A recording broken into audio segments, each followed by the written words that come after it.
दोस्तों नमस्कार।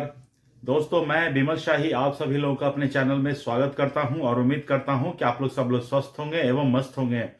सभी राष्ट्रवादियों और सनातनियों से ये निवेदन रहेगा कि आप लोग मेरे चैनल को सब्सक्राइब कर लीजिए और वीडियो को लाइक एवं शेयर भी कीजिए।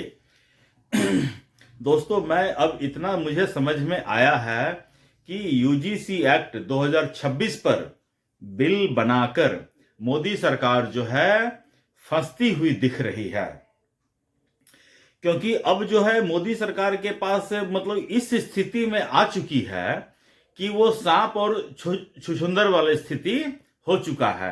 न उगलते बन रहा है न निगलते बन रहा है। अब ये बिल लाकर बीजेपी ने बहुत बड़ी ऐतिहासिक गलती कर दी है और ये ऐसा भी हो सकता है कि बीजेपी की पूरी राजनीति ही समाप्त हो जाए। जो बीजेपी ने जो इतना बड़ा बड़ा सपना खुद देखा है और देशवासियों को दिखाया है, बीजेपी की इस एक गलती से पूरा देश का भविष्य अंधकारमय न हो जाए। मैं ऐसा जो बोल रहा हूं उसके पीछे कारण है, क्योंकि दोस्तों देखिए, बीजेपी को इस मुद्दे पर हाथ डालने की जरूरत ही नहीं थी। बीजेपी कभी भी जाति की राजनीति करती ही नहीं है। बीजेपी मेनली लार्जर लेवल पर हिंदुत्व की राजनीति करती है और हिंदुत्व के पिच पर जितनी भी जातियां हैं सबको साधने का कोशिश करती हैं, उनको अंडर वन अम्ब्रेला लाने का कोशिश करती हैं।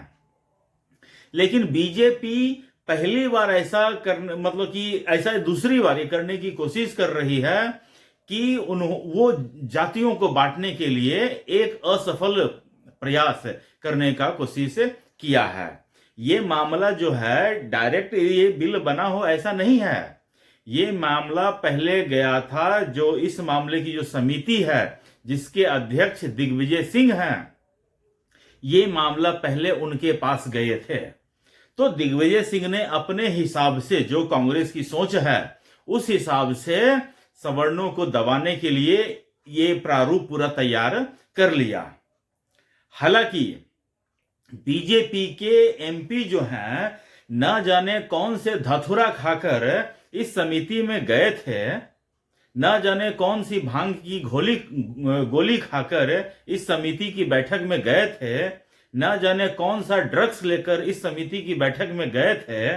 आप देख लीजिए, एक और जहां अपोजिशन वाले हैं जो वक्फ बोर्ड वाली समिति की बैठक में जब जाते थे, सेलेक्ट कमेटी की बैठक में जब जाते थे, तो हो हंगामा मार फार जो कुछ उनसे बन सका उन्होंने किया, क्योंकि वो अपने जो वोट बैंक है, जिनका वो कर्जा खाए हुए हैं, उनके साथ ना इंसाफी न हो जाए, इसके लिए उन्होंने क्या कुछ नहीं किया। आप देखे होंगे वक्फ बोर्ड वाली समिति बैठती थी जगदंबिका पाल के नेतृत्व में। आपने न्यूज़पेपर में या अखबारों में पढ़ा होगा, सुना होगा, देखा होगा कि मारा मारी, बोतल तोड़ा तोड़ी, गाली गलौज सब कुछ उन लोगों ने किया अपने वोटर्स के हित को प्रोटेक्ट करने के लिए।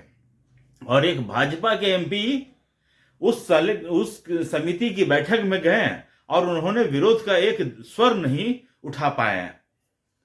किस मुंह से भाजपा के लोग अब अपने अपने लोकसभा क्षेत्र या विधानसभा क्षेत्र में वोट मांगने जाएंगे? कभी आपने देखा है? कभी आपने सोचा है? तो मैं कहता हूं कि जब किसी को कोई बॉल खेलने नहीं आती है, क्रिकेट की भाषा में कह रहा हूं, तो उस पिच पर वो बैटिंग करने गए क्यों? अक्सर टीवी में देखते हैं कि बीजेपी अपोजिशन वालों को अपने पिच पर खेलने के लिए बुलाती है, धर्म के पिच पर, और अपोजिशन वाले जनरली जाति की पिच पर खेलते हैं। इस बार बीजेपी उनके पिच पर खेलने के लिए चली गए हैं और देखिएगा ये गलती बीजेपी को बहुत भारी पड़ने वाली है। बीजेपी न घर के रहेगी न घाट के रहेगी, न माया मिलेगी न राम मिलेगा। आप देख लीजिएगा ये सिचुएशन होता हुआ दिखेगा। और अगर हां बीजेपी को यह लगता है कि उन्हें सवर्णों की जरूरत नहीं है, वो सिर्फ 15% है, बाकी वो 85% वाले को खुश करके वो अपनी राजनीति चमका लेंगे, तो ऐसी राजनीति उनको मुबारक हो। बीजेपी से पहले, बीजेपी तो 1982 में ना बनी है, उससे पहले तो बीजेपी नहीं थी ना।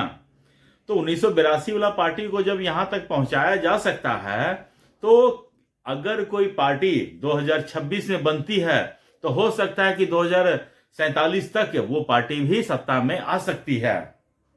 क्योंकि कहते हैं ना, राजनीति है ब्राह्मणों की, चलावे चाहे कोई। ये बात सबको समझ में आ जाए तो ज्यादा अच्छा रहेगा। बाकी यूजीसी का विरोध में जो प्रोटेस्ट हो रहा है देश भर में, मैं भी अपना प्रोटेस्ट उनके साथ करता हूं, उनके साथ अपना सहभागिता दिखाता हूं। मैं भी उस प्रोटेस्ट में शामिल हूं। जो भी मेरे से बन पड़ता है सोशल मीडिया के माध्यम से, मैं वो करने को तैयार हूं।